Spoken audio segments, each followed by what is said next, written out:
Thank you. All righty. Is that a yeah? Yeah, we're good. One for no, two for Thank yes. you. It's a great communication device. I like it. So I modified my script. Let me know if I've got it wrong. We don't usually have meetings with agendas with no hearings. I'd like to call a meeting of Tuesday, July 15th, 2025 to order, acting under the provisions of the Code of Town of Barnstable, chapters 12.1 through 12.7. This meeting of the Barnstable Historical Commission is being recorded and broadcast on the Town of Barnstable's Government Access Channel. In accordance with the Massachusetts General Laws, Chapter 30A, Section 20, the chair must inquire whether anyone else is recording this meeting, and if so, to please make their presence known.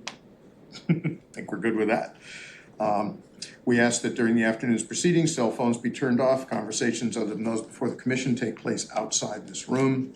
When an item is called, all those wishing to speak regarding the item, please step forward and sign in. First order of business is to take a roll call attendance. Nancy Shoemaker is absent. Cheryl Powell. Here. Jack Kay. Present. Barbara DiBiase. Here. John Richmond is not here. Andrew Fisher. Aye. Robert Frazee here. Very good. Thank you.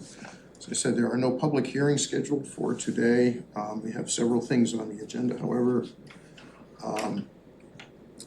possibly in the interest of time, I will not take the first item first and move straight to discussion about Chair's initial determination regarding a structure's significance as outlined in Chapter 112 3D of the Town of Barnstable's ordinance.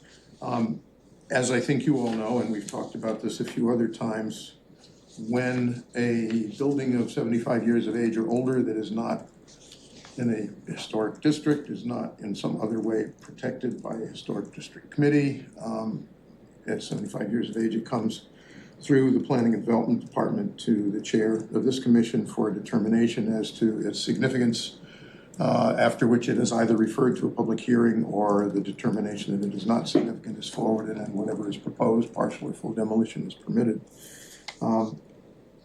Recent events would suggest to me there are potentially some flaws in how that works, or more particularly that it doesn't leave as much room as I, as chair and the person sitting in the hot seat when making those decisions, would like for the community, AKA the public, to be able to, first of all, know about the process initially, and second of all, have any opportunity to comment on it, or third of all, if they're not pleased with a decision, to have a way to address that fact. And most of those things are matters that I think need to be put off to a later date when we can have them on the agenda and discuss the potential for changing our code if that's appropriate. We're not going to do that today. But one of the things that Erica and I discussed today, and I think is a good idea, and Cheryl, you'll recognize this, I think is, hey, John. No worries. I would like to propose that henceforward, until we choose to do otherwise, and this is assuming you all agree, that when a building 75 years of age or older is presented to the chair for a full demolition, not just a partial demolition, that it be automatically referred for a public hearing. This will increase our workload a little bit as a commission. It will be, as a further downside, potentially a drag for members of the community who are the property owners, but my sense is that it will cause fewer buildings of value to fall through the cracks. It will give the public an opportunity to speak to their significance and serve as a form of notice about the full demolition, which otherwise is absent.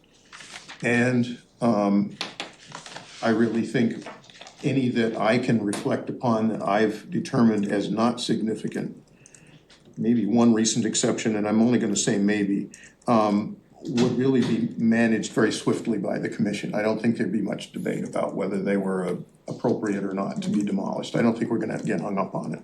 So I see it as a sieve with pretty wide open mesh through which we can push things in a good way that will cause us to be a little more proactively protective, which is kind of our role as a commission.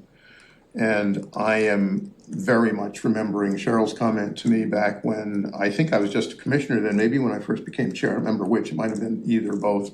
She said, you know, she remembered times when previous commission chairs had done determinations of full demolitions, and it kind of made her hair stand on end because she thought maybe they shouldn't have come in, and no specifics, and there weren't any. Yeah. And I don't really have any that I regret that way at the moment either, I'm happy to say, but nevertheless, that echo rings true to me as a part of the legitimate nature of the suggestion.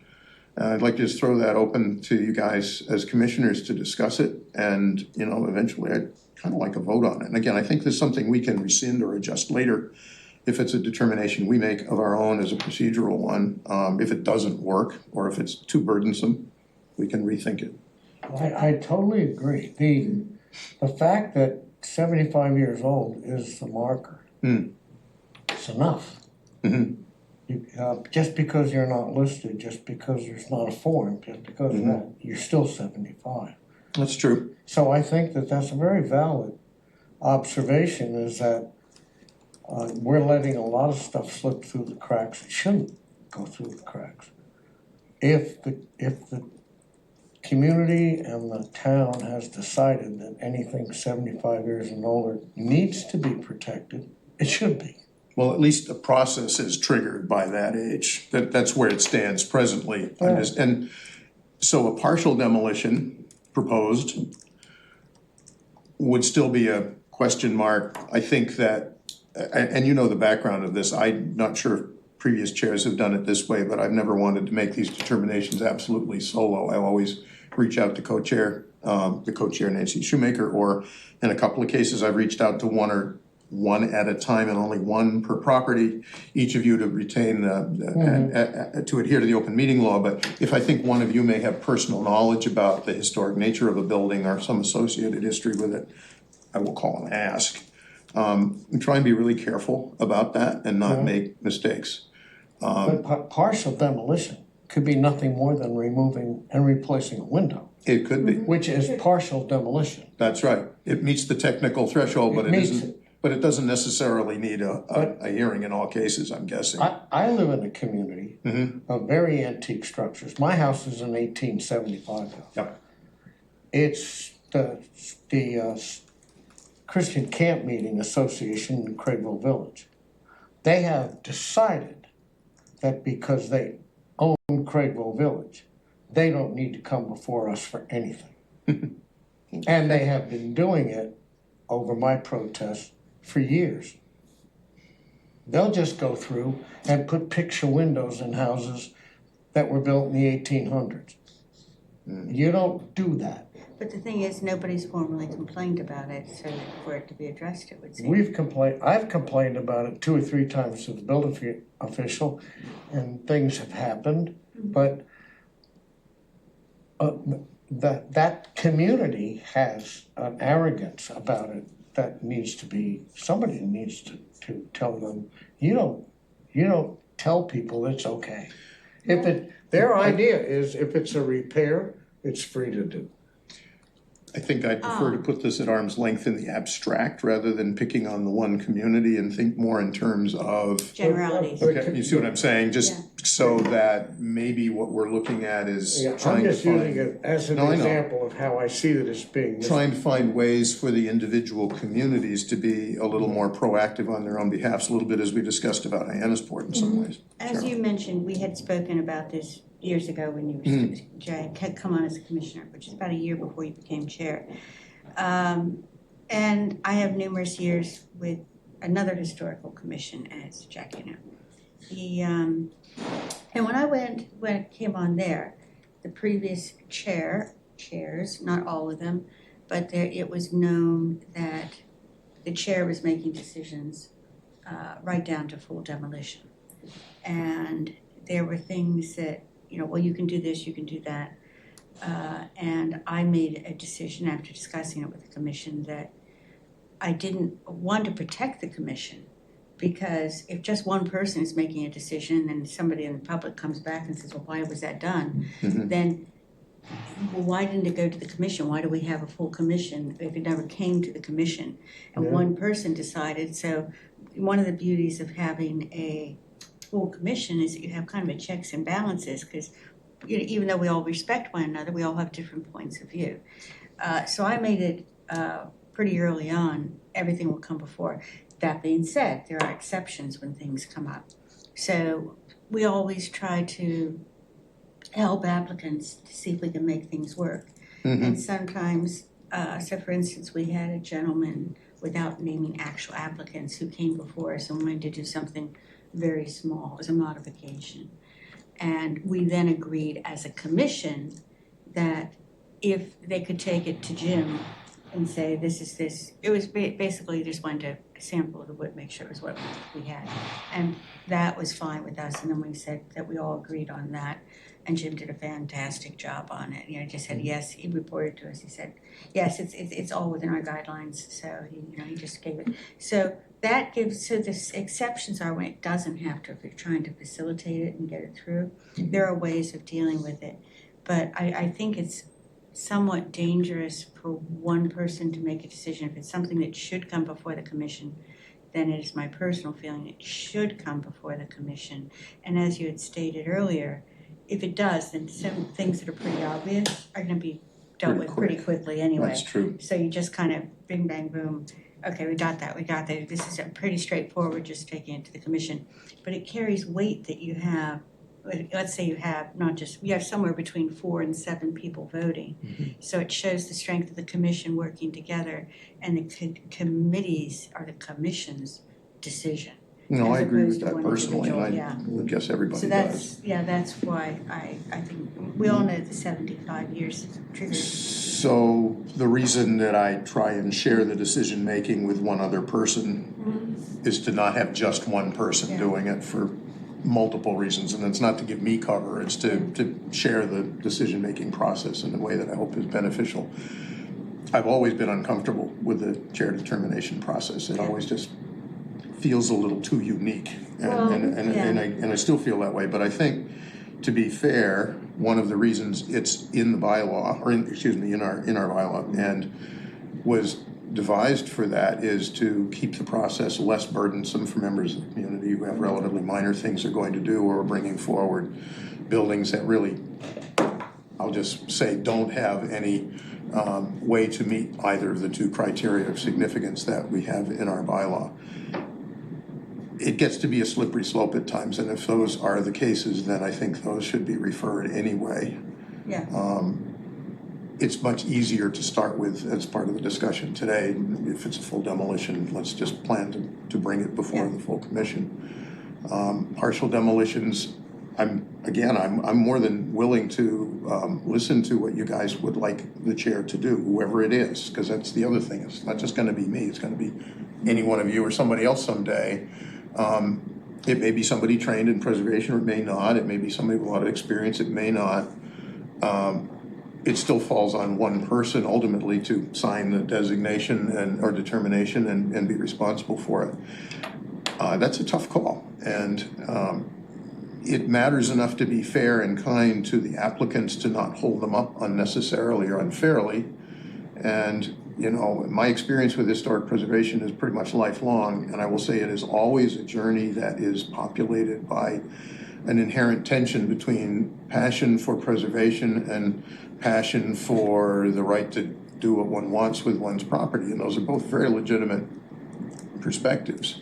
And trying to walk the line between those in a way that's balanced and fair is what I think any commission should try to do, and I think we all do that. Where that fits into this conversation is kind of more for you guys to decide and for me to follow you on it, but I'm inclined to think a step forward right now would be to go with full demolitions going to the full commission, and I would probably suggest that partial demolitions continue to be a chair determination, but if you don't feel comfortable with that, I won't either, and I won't do that. If all proposals for full or partial demolition you think should come before the whole commission, let me know. I personally think that both should. Okay, I That's appreciate my- that. The purpose, the full demolition, for me, the most agonizing one is demolition by neglect. Oh, I agree with Oh, that. yeah, that's I tough. absolutely hate it when that shows up. Mm-hmm. Because if you get a new So do I. purchase that has a derelict building, we're gonna lose a building. It's gonna be toast in a heartbeat. It just is antagonistic to me that that we're faced with that kind of a situation. And we've talked about it. We've tried to, a couple of years ago, we got into a whole demolition by neglect thing. In fact, I was on your committee for that. Yeah, I was too, not And- very productive, I and apologize. The more for I that looked time. into it, the more upsetting it got. Yeah, Yeah, We do get- that's a tough bird. It is a tough bird. it's a and- tough bird in every community, it's not unique here by any means. That's true. That's probably something more for the Cape Cod Commission, though, to start coming up with some sort of changes for that, because it's a very real thing. Oh, it is. It is, It and is. it's a sad thing.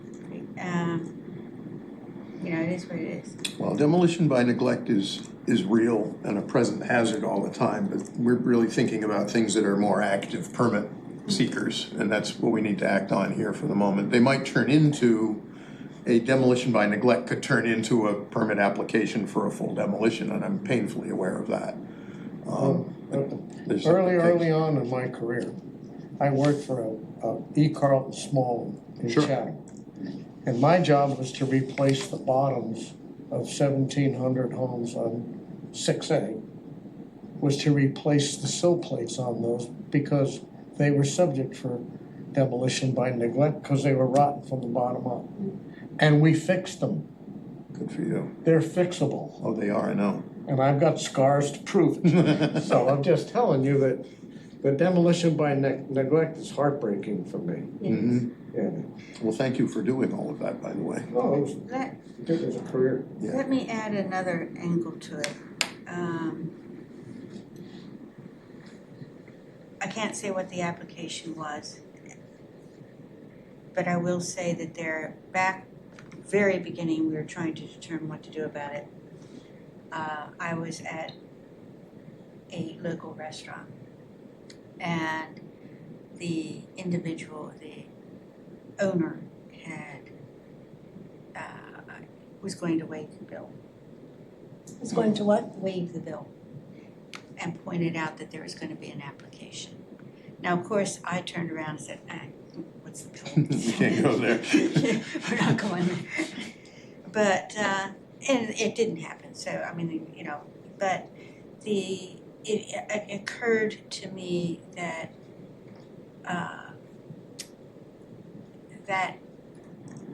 I felt very much more relieved because I knew it had to go, when it came before us, it was gonna go to the entire commission. And, so there's not gonna be any of this, let's convince the chair, let's convince her. And you still get that kind of thing every once in a while, it's very rare. But I think there is a protective factor in things come before the whole commission. Sure. With regard to demolitions, and that's, it just leaves too many openings, and another thing that we have done just recently on the HHDC, you learn through experience, right? Something happens and you decide, okay, well, how are we going to address this in the future? What we will be doing for big projects, and we get some pretty big projects coming our way, is we will be sending out a subcommittee from the commission that will go and investigate it to see that who can comment on anything that might be missing from the application, anything that might not look like it's the application, and what comes before us, do they match, and that kind of thing, just to keep things squeaky clean.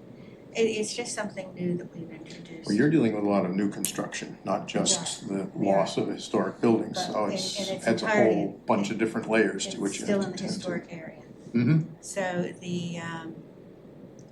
that's one of the things we've started doing. But I mean, this commission has been pretty good about people going out and having a look at things. Anyway, Oh, yeah. Jack, I know you've done a number of them. What, So, yeah, on our Main Street Historic, we've Yeah. done two or three where two or three of us have gone out and validated. Yeah. And it was a really worthy Yeah. effort. I always think it's worth laying eyes on not just the building, but the context in which the building is Yeah. situated. You've heard me say that a couple of times when The I, three of us did one over on Centerville. Yeah. Yeah, oh, absolutely. So anyway, those are my arguments for Yeah. it. So I'm only one voice, one vote. If we were going to move ahead with that, Mm-hmm. what would be the process to make any changes to our way of doing business? Corey, chime in if you want. I think we just need a motion that suggests or that recommends that the chair henceforward until, the commission determines otherwise, again, refer all applications for, you tell me, partial or full demolition for a building 75 years of age or older to a full hearing before the commission. And I'm happy to follow your guidance on this. If you want to have it include both of those elements, or you want to just have it be the full demolition, or if you want to separate the two motions, you can do it any way you like. Or not have that motion. No, Mm-hmm. I was asking more about the process. Yeah. Well, the process will change right away as far as I'm concerned. It's behavioral for me. It's a choice of the chair. If I'm chair, that's how I would follow your lead immediately. I've always kind of wanted to do that anyway. So, We've had very much success with our historic, Main Street historic, having people go out to verify, and I think that should be something we should do here too. But the thing is, if you let the chair just make the decisions, then there's no point in going out to verify because only one person is going to be making the the decision. chair should go out and look for sure, but Well, that's But a separate that's a matter. pressure switch we don't need. If we Yeah. can, we can put together some folks who would go back out. Yeah, kind of have to be careful. It's not too many of us folks, because it has to be within the open meeting law parameters. Yeah, I think, absolutely. That'd be two of us. I just finished that course. So what's your individual or collective pleasure here? I would make that move, Well, that motion. which one? All of them, Partial Yeah. and full? Partial Yeah. and full Yeah. demolition should come directly to the full commission. why not? To the full commission. Yeah, I'll second that it would come to the full commission, yes. Okay. Is there any further discussion on the subject? Corey, do you want to chime in on any of this? You've been an advisor or staff for historical commissions for a lot longer than most of us have been commissioners in other venues too. Do you see any It's the easiest. any easiest route. issues that we're not thinking about here about this? It does Not at all. make it a simpler process in some ways, and it leaves everybody, particularly me, less out on a plank making decisions, but I think it's good for the community. And my objective, as I said earlier, is for this process to be as community friendly as we can make it be, and I believe that does accomplish that. I'm wary that there may be some property owners who won't feel that way, but if we can be efficient in our process, it should work. I want to remind you, Jack and Cheryl, that we only meet once a month. You guys meet twice a month. It does make a difference as to how expeditiously you can march through things. And I don't particularly want us to have to move up our meeting schedule and change all that around. I don't think it's warranted. Well, that's two questions, one's. Absolutely, John. Okay. Because sometimes we have a fairly heavy workload, Yes, sometimes. but are we limited to meeting once a month? Can we, You'd have to change it to. for every, so we would have to permanently, say we were gonna meet twice. So we would have to make that like in the bylaw or whatever, we will henceforward meet twice a month. You can't just say, You'd have to workload, go, let's Necessary. meet in 2 weeks and try to clear up Form Bs or whatever it is. you have to go to the town council in order to do a change on that. That's Can what it sounds the like. commission hold a special meeting if it chooses Yes, to? you can have a special meeting. To But clean I- up a backlog of work? I mean, this is where I'm going with the Well, it can question, because it happen. gets to John's But point. are you saying that we have to have town council say that we can do that? We are operating under the ordinances for the commission. Now, I know, I've given you an example, Human Services wants to meet twice a month, and we were told we'd have to go through the town council. I actually met with the town manager, Mark Ellison, we'd have to go through the town council. So. Well, we might Well, identify that's- times of year when we're notoriously busier than others, and we might go to the council and say, could we meet twice a month for the following months of the year or something, as a way that we can plan forward to, or whatever. It's worth A making special- a request, that's for certain. Yeah, And also because this is a regulatory body, it might have more clout with having that done. It is also the availability. But can I remind the chair that we do have a motion, seconded motion. oh, I know, we're in seconded on the discussion phase before calling for a vote, as far as I'm concerned. And I think John's question is on topic for the discussion, no problem with that. Andrew, any thoughts? You wanna share anything? Barbara, do you have any other thoughts about this? No, I don't think so. I think it makes sense, Okay. actually. I'd say the question of a backlog of work, we should cross that bridge when we get to it and see how we do. If we do need to approach the council for more frequent meetings, I guess we'll have to think about how we feel about doing that. You can tell the chair to be less chatty and maybe he can be more efficient running his meetings. No, I'm Maybe it's serious. That's possible to a ask for distinct possibility. Ask for a one-off as opposed to, Yeah. in perpetuity going forward. I don't know if they can do that, but I hear you. Like, it can't hurt to ask, right, Right. is my feeling. I think being a regulatory body, it might be possible, but that is something that needs to be clarified Yeah. with legal and the town council. Yeah, well, it's a good question. Oh, it's a good question. Yeah, save it, and I may have a couple other questions in that category before we're finished with the meeting. So, the motion is before the commission to henceforward have all 75 years of age or older buildings proposed for partial and or full demolition be referred to a public hearing before the full commission, period, And that full was stop. by Jack, and then I seconded it. Thank you. So, Nancy Shoemaker's not here. Cheryl? I tend to definitely agree with that. Jack? Aye. Barbara? Aye. John? Aye. Andrew? Aye. Robert? Aye. Good, okay. Thank you very much. I appreciate the conversation about that as much as the result, and I appreciate both. Following along, and kind of the next thing after that on the agenda is the MHC Survey and Planning Grant. I want to say that I've been feeling and talking with Corey and Erica a fair bit in the last month or two about moving both the backlog of inventory forms that are potentially not fully up to date and or maybe partially flawed with some manuscript writings on them or what have you, into a category which would be reviewed in a professional review that would be funded either through MHC and or CPC with a grant that would also be written to include a survey and inventory of buildings, and I'm gonna reveal my full thing here, particularly in minority communities and neighborhoods within our town, starting with Hyannis and moving outward. Because I think that is way too easy for things to be overlooked in those settings, and I think we're already in backlog mode throughout the town with buildings coming of age, 75 years of age or older that are not inventoried. And it's really important guidance for this body to know the history and background as it looks at the proposals that come before us.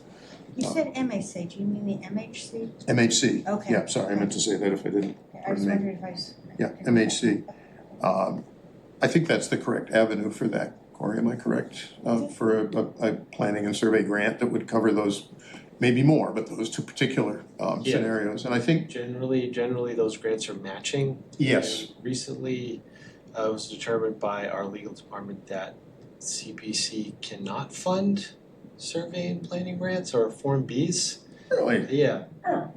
That was Well, a maybe recent determination. Maybe after the 17th, they'll vote differently. Yeah, I'm totally kidding. But- I mean, this was something I was involved in recently, and I really need to double check again, but that Sure. was the determination by a legal Well, department. if that's the case, that's the case unless it's flexible. If it's not flexible, we'd have to find a separate source to match. Correct. Maybe we would look for advice through Historic Massachusetts or something like that, I mean, Preservation Massachusetts, something like that. How about grants? Well, for grants. Yeah. But I mean, they can help Yeah. track down private grant sources if need be, and we have a grant writer in the department, so I think that would be still the right avenue. And I would love to have a motion that supports the idea of a grant for those two principal purposes. At least those two purposes, it could be expanded. I think both of them are very good hooks or causes that would be attractive to grant funding authorities, particularly MHC. They just seem like natural ones to me. I'm happy to make that motion that we explore that option and the ability to make those things, because that may have to go through a certain department. Oh, I'm sure it will. Yeah, I'm just trying to kick it up there with our endorsement. Yeah, but to explore the, Mhm. that option, so I'll make that motion. Do I have a second for that? I'll second Okay. Any further discussion about it? Anybody want to say anything else? Makes sense. Okay. So, Cheryl, Aye? Jack, that. Aye. Barbara?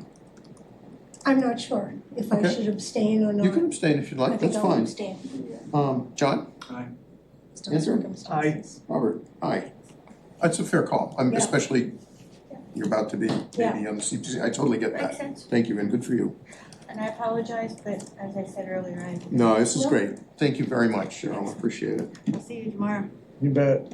Yeah, right, I forget how quickly you guys are all back in it again. Hey, Bob, I've been involved in a bit of a discussion for a while about the 75-year law. Okay, That's gonna put a 1950 home into a historical home. Yep. Most of them are junk. I think we should. I'm not quite ready to go there, but I hear you. I think that what we should do is keep a historical home as a historical home. And pick a year and say anything newer than that will no longer fall into historical when the time reaches 75. That's Well, not reasonable, because it So, puts I don't quite understand what you said. every year, that age indexes a year. mhm, So if the home is 75 now, next year it'll be 76. 76. mhm.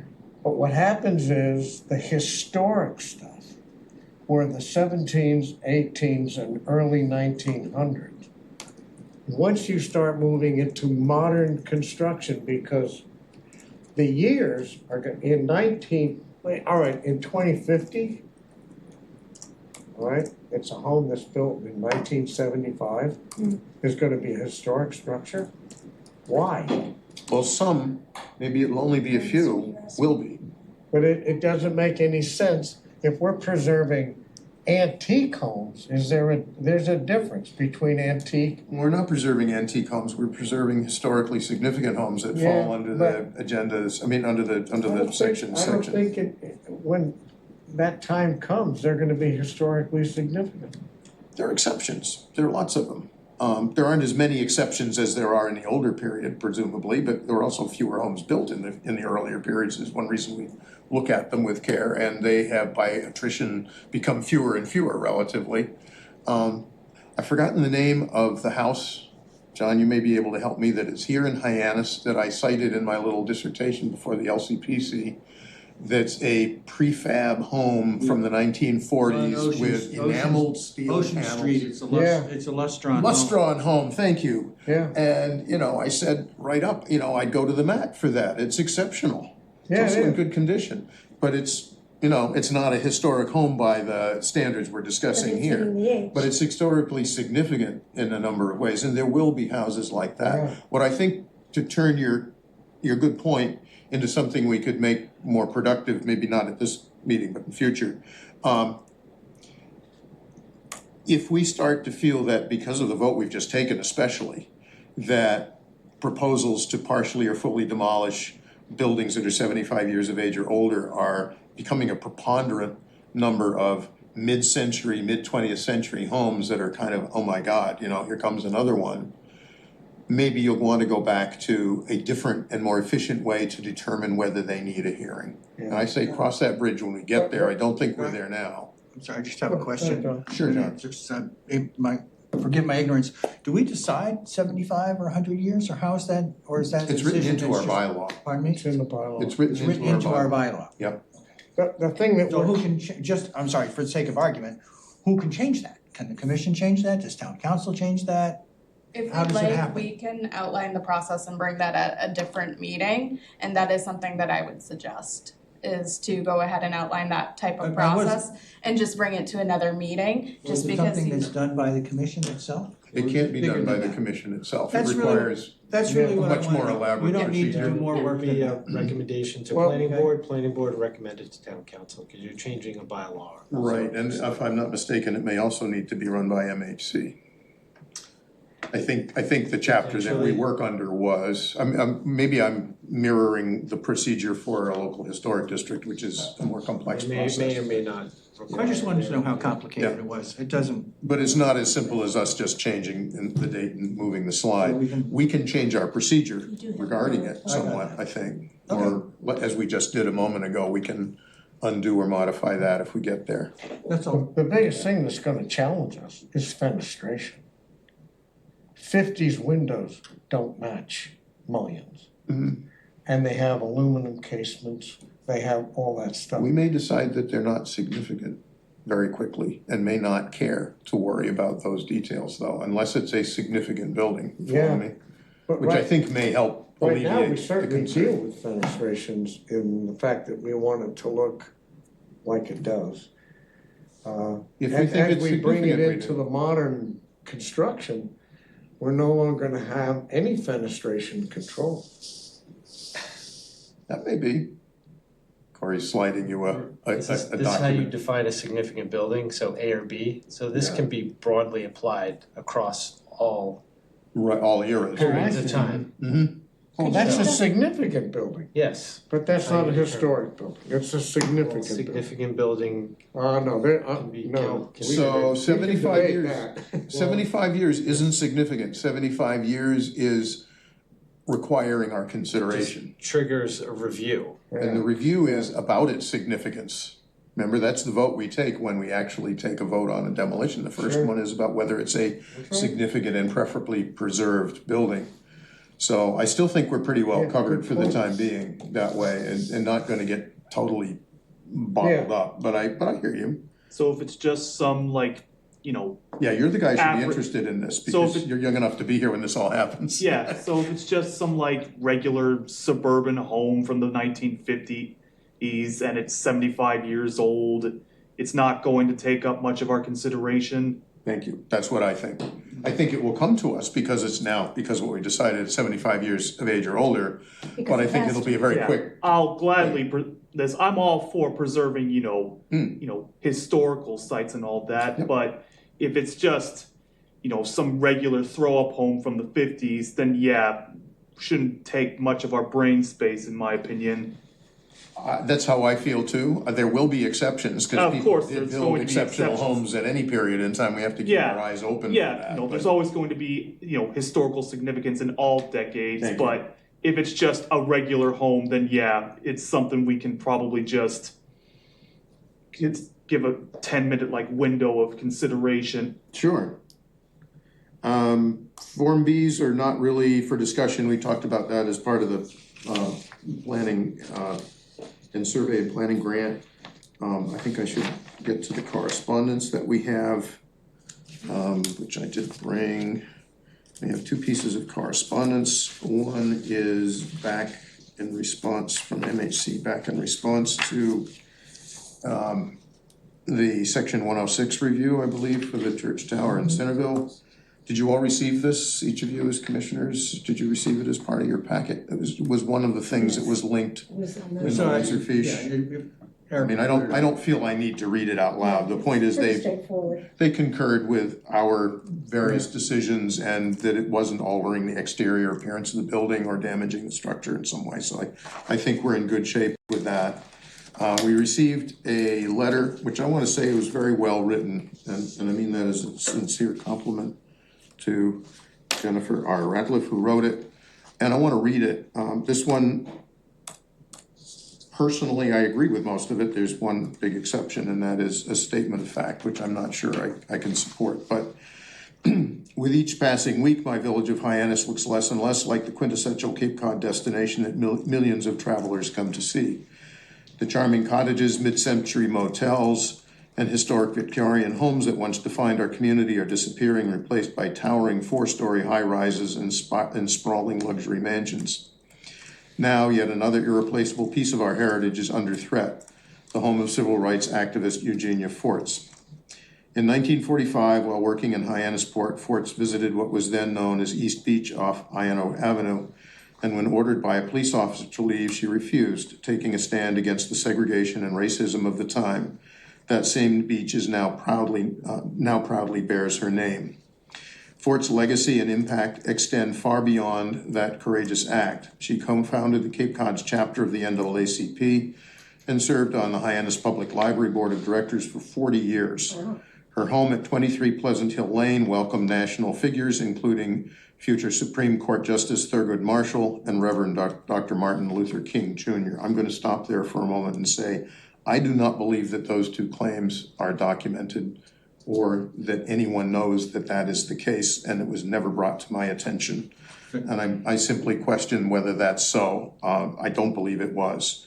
I do believe that she certainly lived in several homes in Hyannis and that she did rent or have house guests who were those individuals, but I do not personally know where.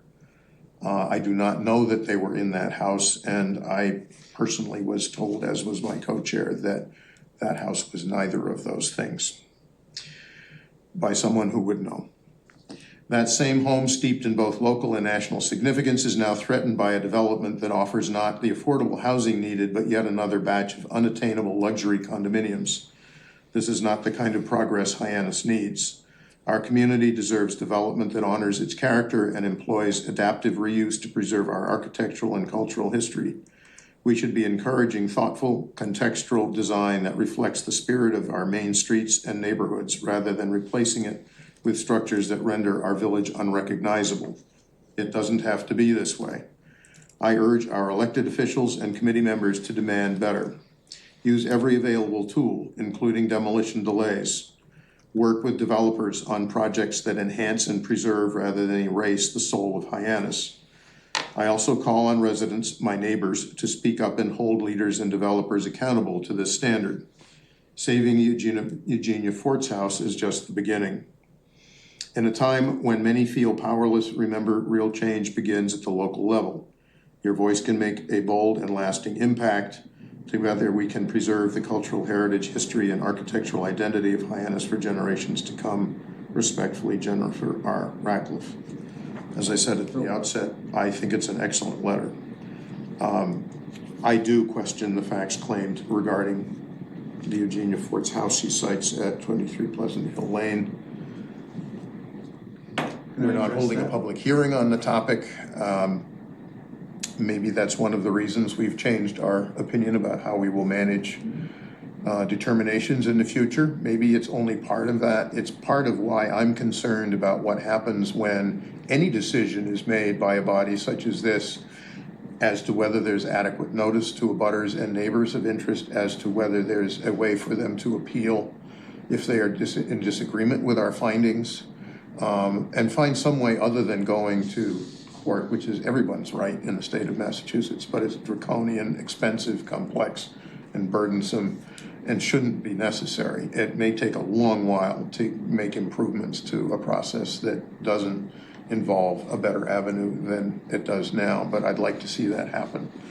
And I just want to say that the way the determination was made for that property followed exactly the guidelines that we've discussed previously today, involved the co-chair and chair, and involved a consultation with a member of the neighborhood community who is well known to both of us and to many people, and every single individual I spoke with about this matter, without exception, thought that individual was the person to speak with. And we did speak with that person back in February, and we were told that neither had Eugenia lived in that house, nor had she rented it to either of those individuals. I'm not sure that that story has remained consistent. I can't be responsible for the fact that it has changed. I'm not trying to put the person who is my source on the spot. I won't do that. If there's any heat to be taken, I will take it. But I think we can all learn something from the process here, and I think we already have, okay? And I just want to make sure that we improve outcomes as best we can in the future, and I'm right back to going to be my mantra to make historic preservation a community-friendly process, and I think this is contextual for that. I'm happy if anybody wants to briefly comment on it, but we also have a couple other things on the agenda. Any thoughts, John? At the Hyannis Historical Society, we got virtually the same letter. Mm-hmm. So I answered her and I did my research, which pretty much agrees with your research. Thank you. The jumping off point from her was misinformation from it was from Barnstable Unofficial. I'm not saying it was bad-hearted, but even Barnstable Unofficial later said that they placed Thurgood Marshall at the Pitcher's Way address, not at 23 Pleasant Hill Lane. Mm-hmm. We know that she bought it in 1959. We know she owned a lot of properties and rented properties. She lived at 400 Pitcher's Way, but she actually owned it and rented it before she lived in it. In 1950, she's listed, she buys it in 46. In 1950, she's living with her parents in Harwich. So there's a lot of misinformation Well, swirling there are a lot of around moving this. parts to that story And too, for you sure. came under a lot of personal attack. I did. And something that, we might have approved it as a group, but at least we would have all owned it. Yeah. And I would just like to make one other point, and that is, to me, because I went to Pleasant Hill Lane, it shows the importance of actually visiting a site proposed for demolition. Because 23 Pleasant Hill Lane is basically a sideshow to what is happening across the street at 32. Yeah. And when you go to Pleasant Hill Lane, all of a sudden, you realize that this is the last piece of Happy Hollow that is left. And ironically, just as Bornstein destroyed Happy Hollow for Chart House, he's going to destroy the last vestige of Happy Hollow. And that's a bigger general historical question, and unfortunately, we're not involved in 32. 23 is small We have potatoes, no say small in that. potatoes compared to 32. I'm kind of lost, I'm not really sure what you're talking about. I don't know that history. Well, Happy you guys, Hollow was the black community. They had a nice way of life. Okay, it's gone. The last vestige, That was in Hyannisport? Hyannis, Hyannis. you know, Chart House Village, Tough, North and Stevens. Yes. that's where it was. Okay. I guess so my point is, we should also visit whenever Yeah, possible. oh, I agree. That's it. And I just wanted to back you up. No, thank you, John, I appreciate that very much. I had no idea that it came to you guys as a historical society too, but of course it would, Because should of her. have. Well, she wrote the letter and Yep, yeah. so we looked It into it. got to be a complicated topic. Yes. And I think, I'll be candid, I think it was evolving, well, I was unaware of it evolving between the February determination period, which was the middle of winter, and later on, when it came to everyone's attention that it could be demolished. And I think the circumstances were already somewhat transformed and different, maybe just by a matter of attention on it. But I understand it as a part of how a neighborhood is trying to protect itself from Survive. encroachment, and it may be sort of like a If you- last stand kind of concept. I'm completely in sympathy and passion with that. I don't want anyone who maybe disagrees with my opinion or decision to think that I don't care, because I do. And I was really bothered that that could be the case, and it just isn't, so there we are. What's interesting about that particular Thank you, John. 23 is that the owner has grand plans, and it's not zoned for that kind of stuff. It's the I same. wondered about that. I thought, now, The zoning is, and as Corey may already know this, but Jim Kupfer has told the guy a couple of times, this is not the zoning for your project. This is 23 or? 23. 23, okay. so if it's Single not for family 23, zoning. how is it for 32?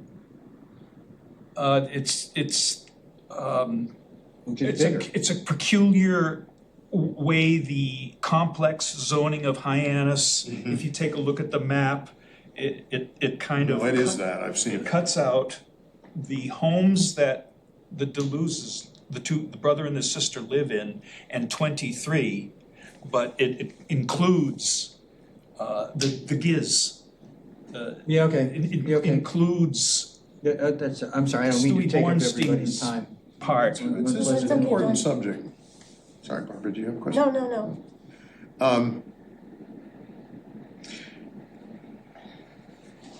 Yeah, if it's not our place to speculate on what's gonna happen next with it so far as the owner's intentions. We don't know them. But I can see why the neighborhood would like to see it preserved in some fashion other than as a large scale relative to the lot, which is not large, kind of housing project or something. I completely sympathize with that. It's not worth much, but I do. Thank you for putting it in context though and giving us a little more information about it. That helps. Maybe And I we won't think get it done for your 2 years and we'll previous- get to look at it again. I think your previous comment though about demolition by neglect kind of applies to Oh, 23. totally. Well, I will tell you that to a person, there is no one who has wanted to see that building preserved who has said anything other than, but no one wants to do it. Yeah. Because it's in such terrible condition. It's been let go badly. I mean, we've all seen buildings in very bad shape that because of some historical association or some other matter were worth the struggle to start over or even to replicate in some cases, but I don't know that this will ever rise to that occasion. It's doable. I keep a very open mind about how badly composted a building has become before I think of it as being cooked. All right, well, so I think I've got most of that stuff off my chest here. Charlie, thank you for your input, and John, yours too, especially. Discussion of upcoming historical events open to the public. Without Nancy here, we often don't have much. Anybody have anything? Well, it's not an event, Okay. what but you I got? will mention that I did a video of a virtual walking tour of Pleasant Street then and now, which is now on the Hyannis Historical Society website under Stories. That's great. 24 minutes to waste. So Sid I Burns can, is not afraid.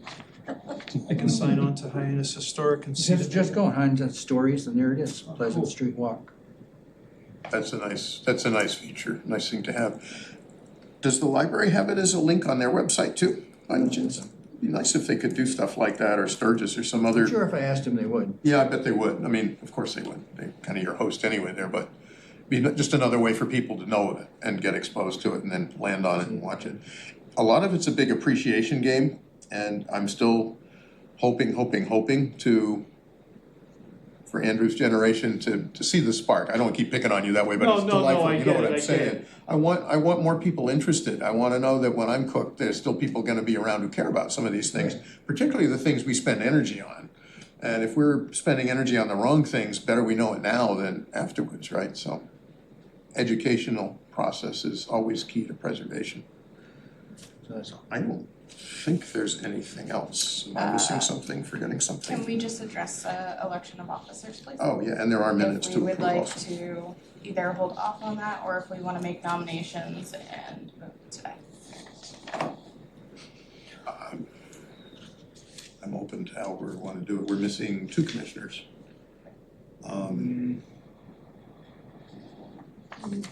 Nothing, nothing. Yeah, no, go ahead. No, That's- I was you just sure? thinking maybe we should wait until everyone's here. If we can. It's never a sure bet that everybody's gonna be here's the thing, but I tend to agree with that if we could put it off. I would suggest doing it next time. We don't know that we have a super packed agenda for next time yet, I don't think. Yeah, Correct. I would suggest a motion to move the election of officers to the next month and leave the officers present in position as is until Okay. next month. Would someone like to make that motion? Andrew, great. Second? second that. Second. Can I just do it all in favor of? Aye. Any opposed? Awesome. Motion is passed. Thank you. And we had some minutes to approve as well, which were the June minutes, June 17th. I read them, they look okay to me. I didn't see any edits or alterations. Did the rest of you have a chance to look? Yeah. Could I ask for a motion to approve the minutes? Motion to approve the minutes of June 17th. And a second? 2025. Seconded? All in favor? Aye. Any opposed? Accepted. The chair would be cheerful to entertain a motion to adjourn. So moved. All in favor? All in favor? Aye. Any opposed? Don't you dare. Thank you. Great. Thank you all very much. We're all set, Kathy. Really appreciate it.